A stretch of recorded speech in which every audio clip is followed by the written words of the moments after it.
प्रधानमंत्री ने सिर्फ इलेक्शन को मुसलमान बना के रख दिया। जो संविधान से मोहब्बत करने वाले हैं सब जान चुके हैं, वो संविधान को कमजोर करना चाहते, खत्म करना चाहते। प्रधानमंत्री नरेंद्र मोदी को तीसरी मर्तबा प्रधानमंत्री बनने से रोकिए। प्रधानमंत्री जी ने कहा कि माइनॉरिटीज को पूरा खत्म करने का काम जो है वो कांग्रेस ने किया।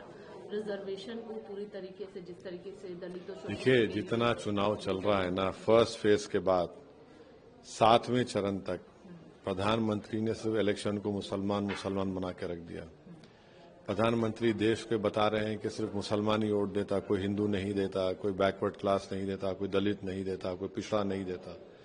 तो ये इनकी एक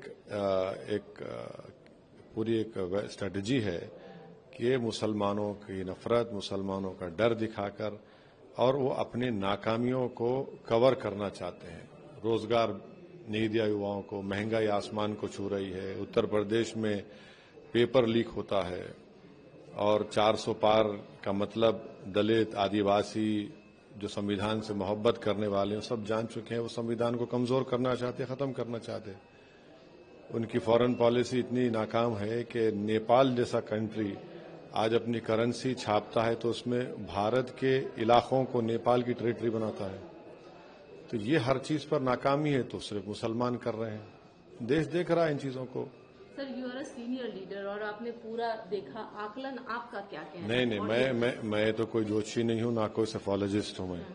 हमारी कोशिश सिर्फ यही है, हम जनता से अपील कर रहे हैं जो 7वें मरहले में मतदान के दिन अपना वोट डालने जाएंगे, इस देश को प्रधानमंत्री नरेंद्र मोदी को तीसरी मर्तबा प्रधानमंत्री बनने से रोकिए, वरना बेरोजगारी में इजाफा होगा, महंगाई में और इजाफा होगा, संविधान कमजोर पड़ेगा, संविधान को खत्म करके रख दिया जाएगा। फॉरेन पॉलिसी हमारी कमजोर है, नुकसान इसमें सिर्फ उन तमाम गरीब लोगों का होने वाला है। तो इसलिए हम उम्मीद करते हैं कि वो लोग वोट को सही इस्तेमाल करेंगे बीजेपी को रोकने के लिए। यही बात इंडिया अलायंस भी कह रही है, राहुल गांधी भी यही बात कह रहे हैं और आप हम उसका हिस्सा नहीं, हम उनका हिस्सा नहीं, हम उनका हिस्सा नहीं है ना। हम पीडीएम का हिस्सा उत्तर प्रदेश में, हम उनका हिस्सा नहीं है। वो हमारे खिलाफ कैंडिडेट खड़ा किए हैं, समाजवादी के कैंडिडेट हमारे खिलाफ हैं, कांग्रेस के कैंडिडेट हमारे खिलाफ महाराष्ट्र में, हैदराबाद में, हम उनका हिस्सा नहीं है। आपका एक बयान आया था जिसमें आपने साफ तौर पर कहा था कि अगर बीजेपी को हराना हो, प्रधानमंत्री बदलना हो तो किसी को भी समर्थन देने की जरूरत हो तो हम हाँ, तो अगर ऐसा अपॉर्चुनिटी आती है, देश की जनता ऐसा वर्डिक्ट देती है तो हम उस हर वर्डिक्ट का रिस्पेक्ट करेंगे और हमारी कोशिश यही है।